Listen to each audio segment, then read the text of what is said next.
بسم اللہ الرحمن الرحیم۔ السلام علیکم، کیسے ہیں آپ لوگ؟ امید کرتی ہوں خیریت سے ہوں گے انشاءاللہ۔ آج ہم قصص الانبیاء، زمین و آسمان کی تخلیق، اللہ کا عرش، جنوں، فرشتوں، انسانوں کی تخلیق کے بارے میں بات کریں گے، جو کہ قرآن و حدیث کے ریفرنس کے ساتھ ہوگی۔ انسان کی فطرت میں قصہ یا کہانی سے دلچسپی روز اول ہی سے پائی جاتی ہے۔ قصص کا لفظ عام طور پر کہانی یا داستان کے لیے استعمال ہوتا ہے، لیکن قرآن مجید میں انبیاء کے جو قصے بیان کیے گئے ہیں، اللہ تعالیٰ نے کائنات کا آغاز فرماتے ہی انبیاء کا سلسلہ شروع فرمایا۔ انبیاء اور رسول پے در پے آتے رہے۔ کہا جاتا ہے کہ رسولوں کی تعداد 300 سے زائد ہے اور انبیاء کی تعداد 1,24,000 سے زائد ہے۔ گویا اللہ نے بنی نوع انسان کو سیدھا راستہ دکھانے کے لیے اتنی بڑی تعداد میں انبیاء اور رسول مبعوث فرمائے۔ قرآن کریم کے بیان کردہ قصص حقیقت پر مبنی ہیں۔ ان کا تعلق ذہنوں سے گھڑی باتوں سے نہیں ہوتا۔ یہ واقعات اس لیے بھی منفرد ہیں کہ یہ عبرت کا باعث بھی ہیں۔ قرآن کے یہ قصص یعنی قصے واقعات انسان کے لطف اندوز ہونے کے لیے نہیں سنائے گئے، بلکہ اس سے تو سیدھا راستہ دکھانا مقصود ہے۔ یہ مقصد تھا انسانیت عبرت پکڑے، روز جزا کے بارے میں آنکھیں کھولے، ان واقعات کو سن کر پڑھ کر اپنا سیدھا راستہ کر لے۔ گزشتہ انبیاء کی امتیں جو بھیانک جرائم کرتی رہی ہیں، اس سے اپنا دامن بچا لیں۔ اسی لیے انبیاء کے ناموں سے واقفیت، ان کی باتوں سے، ان کے واقعات سے واقفیت ضروری ہے۔ جب تک ہم انبیاء کے واقعات سے روشناس نہیں ہو جاتے، اس وقت تک قرآن مجید تک مکمل رسائی حاصل نہیں کر سکتے۔ کتنی مرتبہ سیدنا آدم علیہ السلام، نوح علیہ السلام، موسیٰ علیہ السلام اور بنی اسرائیل کے قصے بیان ہوئے۔ فرعون اور موسیٰ علیہ السلام کا ذکر تقریباً 70 مرتبہ آیا ہے۔ کتنی صورتوں کے نام انبیاء کے ناموں سے ہیں۔ لہٰذا جو شخص قرآن کے ان قصص سے محروم ہے، وہ قرآن کے ایک بڑے حصے سے لا علم ہے۔ ان واقعات کو بیان کرنے کا قرآن کا مقصد یہ بھی ہے کہ دعوت اللہ کا راستہ معلوم ہو جائے، لوگوں کو اللہ کی طرف بلانے کا ڈھنگ آ جائے۔ امر بالمعروف پر چلنا اور برائی سے روکنا تب تک ممکن نہیں جب تک ہمارے سامنے کوئی عملی نمونہ اور رول ماڈل موجود نہ ہو، اور سب سے بہترین اور عملی نمونہ ہمارے نبی پیس بی اپون ہم حضرت محمد صلی اللہ علیہ وسلم کی مبارک شخصیت ہے۔ ہم تک دین نبی کریم صلی اللہ علیہ وسلم اور باقی انبیاء، صحابہ کرام، قرآن مجید اور دیگر دینی کتب کے ذریعے پہنچا ہے۔ اس کے علاوہ سب سے بہترین کتاب امام ابن کثیر رحمۃ اللہ کی قصص الانبیاء ہے۔ اس طرح اور بھی بہت سی کتابیں ہیں جن میں اتھینٹک واقعات تفصیل موجود ہے، جن سے استفادہ حاصل کر کے باقی انبیاء اور رسول کی زندگیوں کا پتہ چلتا ہے۔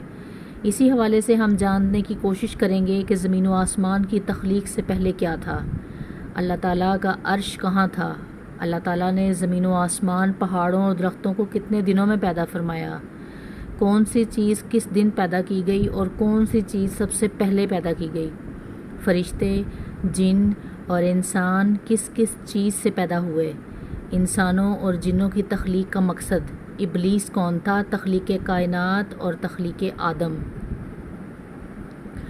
اللہ تعالیٰ فرماتے ہیں اللہ ہر چیز کا پیدا کرنے والا ہے اور وہی ہر چیز پر قدرت رکھنے والا ہے۔ اللہ تعالیٰ وہ ہے جس نے آسمان و زمین اور اس کے درمیان ہر چیز کو 6 دن میں پیدا کیا، پھر عرش پر جلوہ فرما ہوا۔ مزید اللہ تعالیٰ فرماتے ہیں وہی ہے جس نے آسمانوں اور زمین کو 6 دن میں پیدا کیا، پھر عرش پر جلوہ فرما ہوا۔ وہ خوب جانتا ہے اس چیز کو جو زمین پر جائے اور آسمان سے نکلے، اور جو آسمان سے نیچے آئے، اور جو کچھ اس پر چڑھ کر جائے، اور جہاں کہیں تم ہو وہ تمہارے ساتھ ہے، اور اللہ تمہارے اعمال کو دیکھ رہا ہے۔ سورہ ہود میں فرمایا، اللہ ہی وہ ذات ہے جس نے 6 دن میں آسمانوں اور زمین کو پیدا فرمایا، اور اس کا عرش پانی پر تھا۔ امام احمد بن حنبل رحمۃ اللہ علیہ نے ابو رزیم عقیلی سے بیان کیا ہے، انہوں نے کہا، اے اللہ کے رسول صلی اللہ علیہ وسلم، آسمانوں اور زمین کو پیدا کرنے سے پہلے ہمارا پروردگار کہاں تھا؟ آپ نے فرمایا، اما میں تھا، یعنی اللہ کے سوا کچھ بھی نہ تھا، نہ اس کے اوپر ہوا تھی نہ اس کے نیچے ہوا تھی، مطلب یہ کہ کچھ بھی نہیں تھا۔ پھر اس نے پانی پر اپنا عرش پیدا کیا، گویا یہ تھی مخلوق کی ابتدا۔ امام احمد بن حنبل، امام ترمذی، امام ابو داؤد اور دوسرے بہت سے محدثین رحمۃ اللہ علیہ نے سیدنا عباد بن ثابت کی روایت بیان کی ہے۔ وہ فرماتے ہیں، میں نے نبی کریم صلی اللہ علیہ وسلم کو فرماتے ہوئے سنا، آپ فرما رہے تھے، بلا شبہ اللہ نے سب سے پہلے قلم کو پیدا کیا، پھر اللہ تعالیٰ نے اس کو حکم دیا، لکھ، چنانچہ وہ اسی وقت چل پڑا اور قیامت کے دن تک ہونے والی ہر چیز لکھ دی۔ یہ اللہ تعالیٰ کا علم تھا، اللہ تعالیٰ کے علم تھا اور ان کے حکم سے، جس نے اس کے قلم سے لوح محفوظ پر لکھا۔ امام مسلم رحمۃ اللہ علیہ نے سیدنا عبداللہ بن عمر بن عاص کی روایت بیان کی ہے، اس میں سب سے پہلی چیز کے بارے میں وضاحت کی ہے۔ عبداللہ بن عمر بیان کرتے ہیں، میں نے سنا اللہ تعالیٰ فرما رہے تھے، اللہ تعالیٰ نے زمین و آسمان کو، نبی کریم صلی اللہ علیہ وسلم فرما رہے تھے کہ اللہ تعالیٰ نے زمین و آسمان کی پیدائش سے 50,000 پہلے تمام مخلوقات کی تقدیر لکھ دی، یعنی اس وقت ہی تقدیریں لکھی جا چکی تھی زمین و آسمان بننے سے 50,000 سال پہلے، اور اس وقت اس کا عرش پانی پر تھا۔ اس حدیث مبارک سے یہ ثابت ہو گیا کہ سب سے پہلے پانی اور پھر پانی پر عرش پیدا کیا گیا، پھر قلم کی پیدائش ہوئی، اس نے تقدیر تحریر کی، پھر آسمان اور زمین کی تخلیق ہوئی۔ یمن سے آئے ہوئے ایک وفد سے رسول کریم صلی اللہ علیہ وسلم نے کہا، ہم آپ کے پاس دین کی سمجھ اور ابتدائے خلق کے بارے میں پوچھنے کے لیے آئے ہیں کہ یہ سب سے پہلے کیا چیز تھی؟ آپ نے فرمایا، اللہ تھا، اس سے پہلے کوئی چیز نہ تھی، اس سے پہلے اللہ کا عرش پانی پر تھا، پھر اس نے لوح محفوظ پر ہر چیز لکھ دی اور آسمان اور زمین کو پیدا کیا، یعنی ابتدا میں پانی پر عرش کی تخلیق ہوئی، پھر قلم کی پیدائش ہوئی، اس نے سب کچھ لکھ دیا۔ علماء کرام کا بیان ہے، قلم کے بعد سب سے پہلے لوح محفوظ کو پیدا کیا، چنانچہ قلم نے لوح محفوظ میں ہر چیز لکھ دی۔ اس کے بعد کائنات کی باقی مخلوقات اور آسمان و زمین کی پیدائش معرض وجود میں آئی۔ اشیاء کی پیدائش والی ترتیب میں مختلف اقوال ہیں، یہاں جمہور فقہا اور علماء کے اقوال نقل ہیں۔ سیدنا امام مسلم نے سیدنا ابو ہریرہ کی روایت پیش کی ہے، وہ کہتے ہیں، نبی کریم صلی اللہ علیہ وسلم میرا ہاتھ پکڑا اور فرمایا، اللہ تعالیٰ نے ہفتے کے دن مٹی کو پیدا کیا، اتوار کے دن زمین میں پہاڑ بنائے، پیر کے دن درخت اگائے، منگل کے دن تکالیف، مصیبتیں، جراثیم اور بیماریاں پیدا کیں، بدھ کے دن نور کو پیدا کیا، جمعرات کے دن زمین میں چوپایوں کو پھیلایا، یعنی 4 پاؤں والے 4 ٹانگوں والے جانوروں کو، اور تمام مخلوقات نے جمعے کے دن آخری گھڑیوں یعنی عصر سے رات کے درمیان میں آدم علیہ السلام کو، تمام مخلوقات کے بعد،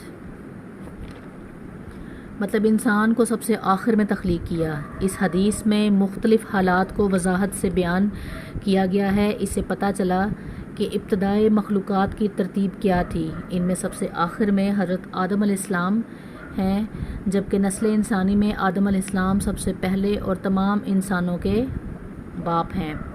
انسانوں سے پہلے فرشتے اور جن پیدا ہو چکے تھے۔ صاحب عقل مخلوقات میں سب سے پہلا نمبر فرشتوں کا، دوسرا نمبر جنوں کا اور آخری نمبر انسانوں کا ہے۔ فرشتوں کا اصل ٹھکانہ آسمان ہے۔ اللہ تعالیٰ سورہ شورى آیت نمبر 5 میں فرماتے ہیں، قریب ہے کہ آسمان اپنے اوپر سے پھٹ پڑے اور تمام فرشتے اپنے رب کی تسبیح بیان کر رہے ہوتے ہیں اور زمین والوں کے لیے استغفار کر رہے ہوں گے۔ خبردار، اللہ تعالیٰ معاف کرنے والا، رحمت کرنے والا ہے۔ مسلم شریف میں ہے، سیدہ عائشہ صدیقہ رضی اللہ عنہا سے روایت ہے کہ نبی کریم صلی اللہ علیہ وسلم نے فرمایا، فرشتوں کو نور سے، جنوں کو آگ سے پیدا کیا گیا اور آدم علیہ السلام کو اس چیز سے پیدا کیا جو تمہارے لیے بیان کر دی گئی، یعنی مٹی سے۔ جنات کو فرشتوں کے بعد پیدا کیا، ان کے بارے میں بہت سی احادیث اور قرآن کے ارشادات ہیں۔ اللہ تعالیٰ فرماتے ہیں، اور جنوں کو آگ کے شعلے سے پیدا کیا۔ معارج آگ کے بھڑکتے شعلوں کے کنارے کو کہتے ہیں، یعنی جنوں کو آگ کی جڑ سے نہیں، آگ کے شعلوں کے کنارے سے پیدا کیا گیا۔ قرآن مجید میں اللہ تعالیٰ نے ابلیس کا قول نقل کیا ہے، تو نے مجھے آگ سے بنایا۔ ابلیس ملعون بھی جنات میں سے ہے اور اس میں کسی کی دو رائے نہیں۔ حسن بصری رحمۃ اللہ علیہ فرماتے ہیں کہ وہ پلک جھپکنے میں بھی فرشتوں کی صف میں داخل نہیں ہوا اور نہ وہ کبھی فرشتوں میں شمار ہوا۔ اس نے خود اقرار کیا ہے کہ وہ جنوں میں سے تھا۔ اے اللہ، تو نے مجھے آگ سے پیدا کیا۔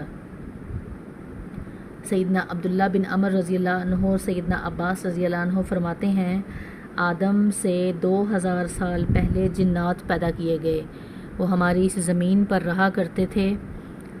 آہستہ آہستہ وہ فسق و فجور میں داخل ہو گئے۔ جب وہ ناحق فتنہ فساد کرنے لگے تو اللہ تعالیٰ نے فرشتوں کا عظیم لشکر بھیجا، ان سے جنات کی زبردست مارکہ آرائی ہوئی۔